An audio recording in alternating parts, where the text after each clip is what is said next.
ఇవాళ నేను రేవంత్ రెడ్డి గారిని ఒక మాట అడుగుతున్నా. ఈ సికింద్రాబాద్ నియోజకవర్గంలో కనీసం ఒక గుంట జాగా కాదు కదా కట్టుకోవడానికి, ఒక 50 గజాల జాగా లేదు, ఇండ్లు లేనటువంటి వాళ్ళు చాలా మంది ఉన్నారు. ఆ లక్షల మందికి కూడా వస్తున్నటువంటి పెన్షనే కొంచెం ఆధారం అవుతుంది.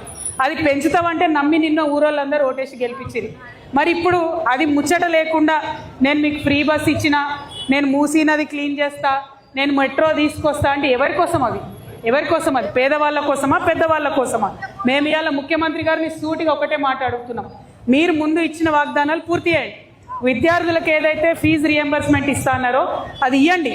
ఎందుకంటే ఇలా ఫీజు రియంబర్స్మెంట్ లేక మన చాలా మంది బీసీ బిడ్డలు కావచ్చు, ఎస్సీ బిడ్డలు కావచ్చు, ఎస్టీ బిడ్డలు కావచ్చు, మీ అందరినీ కాలేజీ వాళ్ళు మిమ్మల్ని అడుగుతారు, ఫీజు కడతారా కట్టరా? గవర్నమెంట్ కడతలేరు, కడితేనే హాల్ టికెట్ ఇస్తా అని ఇలా మిమ్మల్ని అడుగుతారు. ఆయననేమో 11,000 కోట్లు ఫీజులు కడతలేడు. ఫీజులు కట్టడంట కానీ మెట్రో రైలు తీసుకొస్తాడంట, ఫీజులు కట్టడంట కానీ 1,00,000 కోట్లు పెట్టి మూసి బాగా చేస్తాడంట.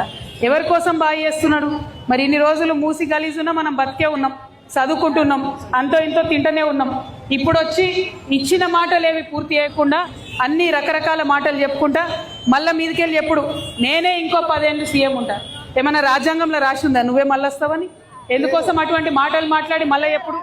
ఏమన్నా అంటే ఒక మాట చెప్తాడు, 1 కోటి మంది ఆడవాళ్ళని కోటీశ్వరులు చేసిండంట సీఎం. అయినరా అక్క కోటీశ్వర్లు? తులం బంగారం వచ్చిందా మనకు? అందరికి వచ్చిందిలే. సీతాఫల్ మండిలో వచ్చిందా? వచ్చిందా? రాలేదా? పింఛనే వస్తలే, తులం బంగారం ఎడికెళ్ళి వస్తుంది అంటారా? మరి ఇవేమీ